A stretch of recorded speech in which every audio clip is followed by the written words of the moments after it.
वाहिगुरू जी का खालसा वाहिगुरू जी की फतेह। संगत जी, सिख पंथ की महान शख्सीयत ਗਿਆਨੀ ਸੰਤ ਸਿੰਘ ਮਸਕੀਨ ਜੀ, ਜਿਨ੍ਹਾਂ ਨੂੰ ਕਿ ਅਧਿਆਤਮਕ ਜਗਤ ਦਾ ਬਹੁਤ ਹੀ ਡੂੰਘਾ ਗਿਆਨ ਸੀ, ਉਹਨਾਂ ਨੇ ਆਪਣੀਆਂ ਕਥਾ ਵਿਚਾਰਾਂ ਰਾਹੀਂ ਜੋ ਬਹੁਤ ਹੀ ਗੁਰਬਾਣੀ ਦੇ ਜੋ ਡੂੰਘੇ ਭੇਦ ਹਨ ਉਹ ਸੰਗਤਾਂ ਸਾਹਮਣੇ ਉਜਾਗਰ ਕੀਤੇ ਹਨ। ਕਈ ਜਗੁਆਸੂਆਂ ਦੇ ਸਵਾਲਾਂ ਦੇ ਜਵਾਬ ਦਿੱਤੇ ਹਨ ਤਾਂ ਕਿ ਉਹ ਆਪਣੇ ਅਧਿਆਤਮਕ ਜੀਵਨ ਦੇ ਵਿੱਚ ਅੱਗੇ ਵੱਧ ਸਕਣ। ਸੋ ਇਹੋ ਜਿਹੀ ਇੱਕ ਸਵਾਲ ਦੀ, ਇੱਕ ਭੇਦ ਦੀ, ਜੋ ਕਿ ਅਧਿਆਤਮਕ ਜੀਵਨ ਦੇ ਵਿੱਚ ਰੁਚੀ ਰੱਖਣ ਵਾਲੇ ਹਰ ਇੱਕ ਇਨਸਾਨ ਦੇ ਦਰਪੇਸ਼ ਹੁੰਦਾ ਹੈ, ਉਹਦੇ ਬਾਰੇ ਅਸੀਂ ਅੱਜ ਜੋ ਹੈ ਮਸਕੀਨ ਜੀ ਦੇ ਵਿਚਾਰ ਸੁਣਨ ਜਾ ਰਹੇ ਹਾਂ। ਔਰ ਉਹ ਸਵਾਲ ਇਹ ਹੈ, ਉਹ ਮੁਸ਼ਕਲ ਇਹ ਹੈ ਕਿ ਜੋ ਵੀ ਮਨੁੱਖ ਦੀ ਜ਼ਿੰਦਗੀ ਵਿੱਚ ਬਤੀਤ ਹੁੰਦਾ ਹੈ, ਕੀ ਇਹ ਪਹਿਲਾਂ ਹੀ ਤੈਅ ਹੈ, ਕਿ ਇਹ ਪਰਮਾਤਮਾ ਵੱਲੋਂ ਪਹਿਲਾਂ ਹੀ ਇੱਕ ਕਿਸਮਤ ਦੀ ਕਿਤਾਬ ਵਿੱਚ ਲਿਖ ਦਿੱਤਾ ਗਿਆ ਹੈ ਕਿ ਇਸ ਮਨੁੱਖ ਨਾਲ ਇਹ ਬਤੀਤ ਹੋਣਾ ਹੈ, ਜਾਂ ਫਿਰ ਮਨੁੱਖ ਕੋਲ ਕੁਛ ਖੁੱਲ੍ਹ ਹੈ, ਕੁਛ ਆਜ਼ਾਦੀ ਹੈ ਕਿ ਜੋ ਉਹ ਇਸ ਸੰਸਾਰ ਵਿੱਚ ਕਰਨਾ ਚਾਹੁੰਦਾ ਹੈ ਉਹ ਕਰ ਸਕਦਾ ਹੈ। ਕੀ ਉਹ ਆਪਣੀ ਮਰਜ਼ੀ ਦੇ ਨਾਲ ਕਰਮ ਚੁਣ ਸਕਦਾ ਹੈ ਕਿ ਉਸਨੇ ਚੰਗੇ ਕਰਮ ਕਰਨੇ ਹਨ ਕਿ ਮਾੜੇ ਕਰਮ ਕਰਨੇ ਹਨ? ਕੀ ਉਸ ਨੂੰ ਇਹ ਖੁੱਲ੍ਹ ਹੈ? ਇਹ ਸਵਾਲ ਅਕਸਰ ਜੋ ਹੈ ਜਗੁਆਸੂਆਂ ਨੂੰ ਜੋ ਹੈ ਪਰੇਸ਼ਾਨ ਕਰਦਾ ਹੈ। ਸੋ ਇਹਦੇ ਬਾਰੇ ਜੋ ਹੈ ਮਸਕੀਨ ਜੀ ਆਪਣੀ ਪੁਸਤਕ ਜਪ ਧਾਰਾ ਦੇ ਵਿੱਚ ਜੋ ਇਸ ਦਾ ਖੁਲਾਸਾ ਕਰਦੇ ਹਨ, ਇਸ ਕਥਾ ਦੇ ਵਿੱਚ ਉਹ ਗੱਲ ਕਰਦੇ ਹਨ। ਸਭ ਤੋਂ ਪਹਿਲਾਂ ਗੁਰੂ ਨਾਨਕ ਦੇਵ ਮਹਾਰਾਜ ਜੀ ਦੀ ਬਾਣੀ ਜਪਜੀ ਸਾਹਿਬ ਦੀ ਪਹਿਲੀ ਪੌੜੀ ਵਿੱਚ ਜੋ ਉਪਦੇਸ਼ ਕੀਤਾ ਗਿਆ ਹੈ, ਇਸ ਪਹਿਲੀ ਪੌੜੀ ਦੀ ਜੋ ਆਖਰੀ ਤੁਕ ਹੈ ਉਸ ਵਿੱਚ ਲਿਖਿਆ ਹੈ ਕਿ ਹੁਕਮ ਰਜਾਈ ਚੱਲਣਾ ਨਾਨਕ ਲਿਖਿਆ ਨਾਲ। ਇਸ ਵਿੱਚ ਉਪਦੇਸ਼ ਕੀਤਾ ਗਿਆ ਹੈ, ਹੇ ਮਨੁੱਖ ਤੂੰ ਉਸ ਪਰਮਾਤਮਾ ਦੇ ਹੁਕਮ ਦੇ ਵਿੱਚ ਚੱਲ।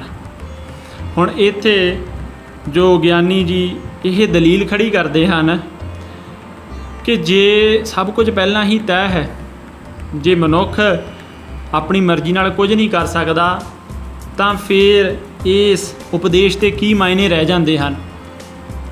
ਇਹ ਉਪਦੇਸ਼ ਦੇ ਕੀ ਮਾਇਨੇ ਰਹਿ ਜਾਂਦੇ ਹਨ ਕਿ ਹੇ ਮਨੁੱਖ ਤੂੰ ਪਰਮਾਤਮਾ ਦੇ ਹੁਕਮ ਵਿੱਚ ਚੱਲ। ਸਿਰਫ ਇਸੇ ਦੇ ਨਹੀਂ, ਸਾਰੇ ਹੀ ਧਰਮ ਗ੍ਰੰਥ, ਕਿਉਂਕਿ ਸਾਰੇ ਹੀ ਧਰਮ ਗ੍ਰੰਥਾਂ ਵਿੱਚ ਇਨਸਾਨ ਨੂੰ ਉਪਦੇਸ਼ ਕੀਤਾ ਗਿਆ ਹੈ ਕਿ ਤੂੰ ਆਹ ਵਾਲੇ ਚੰਗੇ ਕਰਮ ਕਰ ਅਤੇ ਆਹ ਵਾਲੇ ਮਾੜੇ ਕਰਮ ਨਾ ਕਰ। ਸੋ ਜੇ ਮਨੁੱਖ ਕੁਛ ਕਰ ਹੀ ਨਹੀਂ ਸਕਦਾ ਆਪਣੀ ਮਰਜ਼ੀ ਦੇ ਵਿੱਚੋਂ ਤਾਂ ਫਿਰ ਇਹ ਜੋ ਸਾਰੇ ਧਰਮ ਗ੍ਰੰਥ ਨੇ, ਇਹ ਜਿਹੜੇ ਸਾਰੇ ਉਪਦੇਸ਼ ਨੇ, ਇਹ ਬੇਮਾਇਨੇ ਹੋ ਜਾਂਦੇ ਹਨ। ਇਹ ਬੇਮਾਇਨੇ ਹੋ ਜਾਂਦੇ ਹਨ, ਇਹਨਾਂ ਦਾ ਕੋਈ ਮਤਲਬ ਹੀ ਨਹੀਂ ਰਹਿੰਦਾ। ਸੋ ਇੱਥੇ ਜੋ ਹੈ ਮਸਕੀਨ ਜੀ ਇਹ ਨਤੀਜਾ ਕੱਢਦੇ ਹਨ ਕਿ ਮਨੁੱਖ ਨੂੰ ਕੁਝ ਸੁਤੰਤਰਤਾ ਪ੍ਰਾਪਤ ਹੈ। ਸਭ ਕੁਝ ਪਹਿਲਾਂ ਹੀ ਤੈਅ ਨਹੀਂ ਹੈ ਕਿ ਕੀ ਹੋਣਾ ਹੈ ਕੀ ਨਹੀਂ ਹੋਣਾ। ਮਨੁੱਖ ਇੱਕ ਕਠਪੁਤਲੀ ਨਹੀਂ ਹੈ, ਬਲਕਿ ਮਨੁੱਖ ਨੂੰ ਸੁਤੰਤਰਤਾ ਹੈ। ਇਹ ਆਪਣੇ ਕਰਮਾਂ ਦੀ ਚੋਣ ਕਰ ਸਕਦਾ ਹੈ, ਕਿਸ ਨੇ ਚੰਗਾ ਕਰਮ ਕਰਨਾ ਹੈ, ਕਿਸ ਨੇ ਮਾੜਾ ਕਰਮ ਕਰਨਾ ਹੈ। ਇਸ ਗੱਲ ਨੂੰ ਹੋਰ ਜੋ ਹੈ ਸਹੀ ਤਰ੍ਹਾਂ ਸਮਝਾਉਣ ਦੇ ਲਈ, ਹੋਰ ਸਪਸ਼ਟ ਕਰਨ ਦੇ ਲਈ ਮਸਕੀਨ ਜੀ ਇਸਲਾਮ ਧਰਮ ਦੇ ਬਾਨੀ ਮੁਹੰਮਦ ਸਾਹਿਬ ਦੀ ਇੱਕ ਜੋ ਹੈ ਕਿੱਸਾ ਸੁਣਾਉਂਦੇ ਹਨ, ਜਿਸ ਵਿੱਚ ਹਜ਼ਰਤ ਅਲੀ ਮੁਹੰਮਦ ਸਾਹਿਬ ਤੋਂ ਪੁੱਛਦੇ ਹਨ ਕਿ ਸਭ ਕੁਝ ਰੱਬ ਹੀ ਕਰਦਾ ਹੈ ਕਿ ਕੁਝ ਮੈਂ ਵੀ ਕਰ ਸਕਦਾ ਹਾਂ?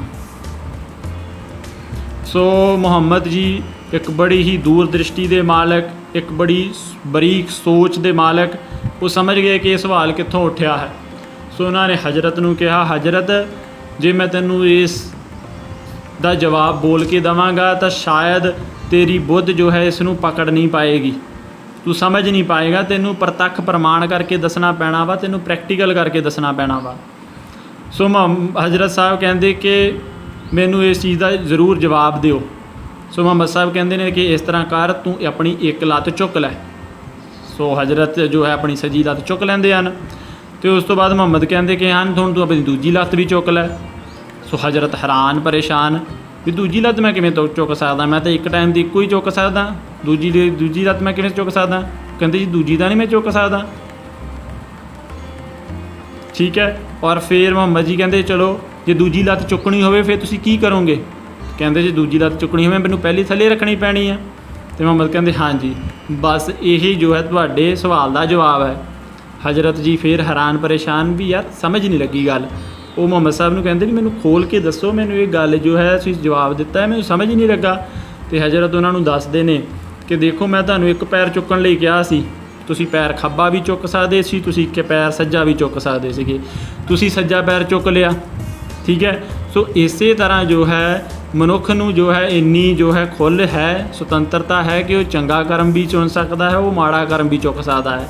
ਪਰ ਜੇ ਉਸਨੇ ਮਾੜੇ ਕਰਮ ਦੀ ਚੋਣ ਕਰ ਲਈ ਇੱਕ ਵਾਰ, ਤਾਂ ਫਿਰ ਉਸਨੂੰ ਚੰਗਾ ਕਰਮ ਕਰਨ ਲਈ ਮਾੜਾ ਕਰਮ ਜਿਹੜਾ ਹੈਗਾ ਉਸ ਤੋਂ ਪਿੱਛੇ ਹਟਣਾ ਪਏਗਾ। ਉਸਨੂੰ ਮਾੜੇ ਕਰਮ ਵਾਲਾ ਜੋ ਹੈ ਪੈਰ ਉਹ ਵਾਪਸ ਰੱਖਣਾ ਪਏਗਾ। ਸੋ ਇਸ ਤੋਂ ਵੀ ਇਹ ਗੱਲ ਸਪਸ਼ਟ ਹੁੰਦਾ ਹੈ ਕਿ ਜੋ ਹੈ ਮਨੁੱਖ ਕੋਲ ਕਰਮ ਕਰਨ ਦੀ ਸੁਤੰਤਰਤਾ ਹੈ। ਇਸ ਤੋਂ ਅੱਗੇ ਜੋ ਮਸਕੀਨ ਜੀ ਹੈ ਸਨਾਤਨ ਧਰਮ ਦੇ ਵਿੱਚੋਂ ਜੋ ਗੀਤਾ ਦੇ ਵਿੱਚੋਂ ਪ੍ਰਮਾਣ ਦਿੰਦੇ ਹਨ, ਜਿਸ ਵਿੱਚ ਕਰਮਯੋਗੀ ਸ਼੍ਰੀ ਕ੍ਰਿਸ਼ਨ ਜੀ ਦੀ ਗੱਲ ਕੀਤੀ ਗਈ ਹੈ। ਜਿਵੇਂ ਉਹ ਅਰਜੁਨ ਨੂੰ ਉਪਦੇਸ਼ ਕਰਦੇ ਨੇ ਕਿ ਤੂੰ ਕਰਮ ਕਰ, ਤੂੰ ਫਲ ਦੀ ਫਿਕਰ ਨਾ ਕਰ, ਫਲ ਮੇਰੇ ਉੱਤੇ ਛੱਡ ਦੇ। ਸੋ ਇਸ ਦੇ ਵਿੱਚ ਵੀ ਇਸੇ ਗੱਲ ਦਾ ਜੋ ਹੈ ਪ੍ਰਮਾਣ ਮਿਲਦਾ ਹੈ ਕਿ ਜੋ ਮਨੁੱਖ ਹੈ ਉਹ ਕੁਝ ਕਰ ਸਕਦਾ ਹੈ, ਉਹਨੂੰ ਸੁਤੰਤਰਤਾ ਹੈ, ਸਾਰਾ ਕੁਝ ਪਹਿਲਾਂ ਹੀ ਤੈਅ ਨਹੀਂ ਹੈ। ਠੀਕ ਹੈ। ਸੋ ਉਹ ਸ਼ੁਭ ਕਰਮ ਵੀ ਕਰ ਸਕਦਾ ਹੈ, ਉਹ ਅਸ਼ੁਭ ਕਰਮ ਵੀ ਕਰ ਸਕਦਾ ਹੈ, ਉਹ ਹੁਕਮ ਦੀ ਪਾਲਣਾ ਵੀ ਕਰ ਸਕਦਾ ਹੈ, ਉਹ ਹੁਕਮ ਦੀ ਉਲੰਘਣਾ ਵੀ ਕਰ ਸਕਦਾ ਹੈ।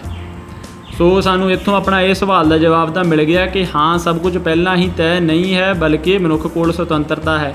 ਪਰ ਇਹ ਗੱਲ ਇੱਥੇ ਪੂਰੀ ਨਹੀਂ ਹੁੰਦੀ ਜਦ ਤੱਕ ਅਸੀਂ ਕਿ ਹੁਕਮ ਨੂੰ ਨਹੀਂ ਸਮਝ ਲੈਂਦੇ ਕਿ ਹੁਕਮ ਕੀ ਚੀਜ਼ ਹੈ, ਜਿਸ ਦੀ ਗੱਲ ਗੁਰੂ ਨਾਨਕ ਦੇਵ ਜੀ ਨੇ ਕੀਤੀ ਹੈ, ਹੁਕਮ ਰਜਾਈ ਚੱਲਣਾ ਨਾਨਕ ਲਿਖਿਆ ਨਾਲ।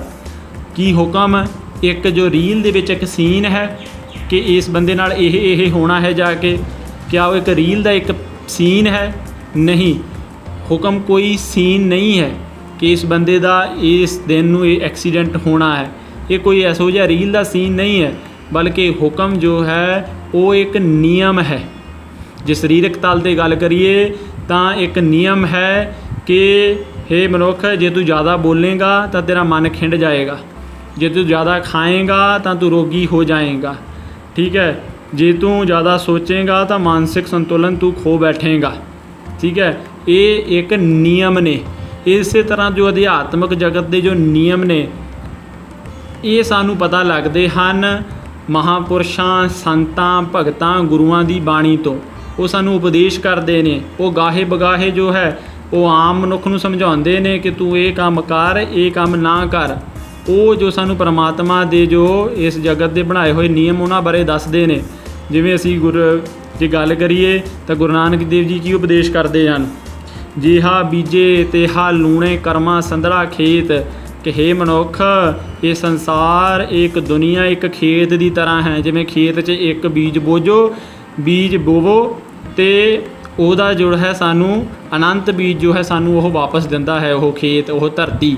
ਇਵੇਂ ਹੀ ਜੇ ਸੰਸਾਰ ਦੇ ਖੇਤ ਦੇ ਵਿੱਚ ਅਸੀਂ ਕੋਈ ਇੱਕ ਕਰਮ ਦਾ ਆਪਾਂ ਬੀਜ ਬੋਈਏ ਤਾਂ ਉਹ ਜੇ ਚੰਗਾ ਕਰਮ ਹੈ ਤਾਂ ਸਾਨੂੰ ਜੋ ਹੈ ਚੰਗਾ ਵਾਪਸ ਮਿਲੇਗਾ। ਜੇ ਅਸੀਂ ਮਾੜਾ ਕਰਮ ਕੀਤਾ ਹੈ ਤਾਂ ਸਾਨੂੰ ਦੁੱਖ ਮਿਲੇਗਾ, ਸਾਡੇ ਨਾਲ ਮਾੜਾ ਹੋਏਗਾ। ਇਹ ਪਰ ਇੱਕ ਗੁਣਾ ਨਹੀਂ, ਜੇ ਇੱਕ ਚੰਗਾ ਬੀਜ ਬੋਈਦੇ ਹਾਂ ਤਾਂ ਉਹ ਅਨੰਤ ਗੁਣਾ ਹੋ ਕੇ ਸਾਨੂੰ ਵਾਪਸ ਮਿਲਦਾ ਹੈ। ਇਸੇ ਤਰ੍ਹਾਂ ਇੱਕ ਮਾੜੇ ਕਰਮ ਦਾ ਫਲ ਵੀ ਅਨੰਤ ਗੁਣਾ ਹੋ ਕੇ ਸਾਨੂੰ ਮਿਲਦਾ ਹੈ। ਸੋ ਇਹ ਇੱਕ ਨਿਯਮ ਹੈ। ਉਸੇ ਤਰ੍ਹਾਂ ਹੀ ਅੰਮ੍ਰਿਤ ਵੇਲਾ ਸੱਚ ਨਾਉ ਵਡਿਆਈ ਵਿਚਾਰ, ਇਹ ਇੱਕ ਨਿਯਮ ਹੈ, ਉਹਦਾ ਹੁਕਮ ਹੈ। ਇਸੇ ਤਰ੍ਹਾਂ ਜੇ ਬਾਬਾ ਫਰੀਦ ਜੀ ਦੀ ਗੱਲ ਕੀਤੀ ਜਾਵੇ ਤਾਂ ਉਹ ਕੀ ਕਹਿੰਦੇ ਨੇ, ਪਰ ਕਾ ਬੁਰਾ ਨਾ ਰੱਖੋ ਚੀਤ, ਤੁਮ ਕਹੋ ਦੁੱਖ ਨਹੀਂ ਭਾਈ ਮੀਤ। ਤੂੰ ਦੂਸਰੇ ਦਾ ਬੁਰਾ ਨਾ ਚਿਤਾਰ, ਤੈਨੂੰ ਕੋਈ ਦੁੱਖ ਨਹੀਂ ਹੋਏਗਾ।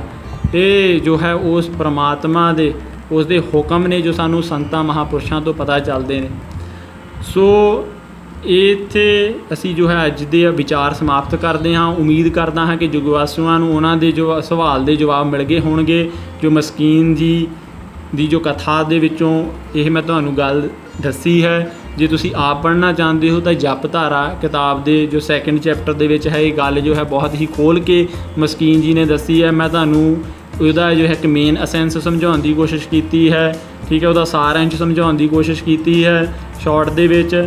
ਸੋ ਇੰਨੀ ਸੇਵਾ ਪ੍ਰਵਾਨ ਕਰਨੀ। ਬਾਕੀ ਜੋ ਵੀ ਤੁਹਾਨੂੰ ਇਸ ਵੀਡੀਓ ਦੇ ਵਿੱਚ ਚੰਗਾ ਮਾੜਾ ਲੱਗਿਆ ਹੋਵੇ ਉਹ ਕਮੈਂਟ ਕਰਕੇ ਮੈਨੂੰ ਜ਼ਰੂਰ ਦੱਸਣਾ ਜੀ। ਵਾਹਿਗੁਰੂ ਜੀ ਕਾ ਖਾਲਸਾ, ਵਾਹਿਗੁਰੂ ਜੀ ਕੀ ਫਤਿਹ।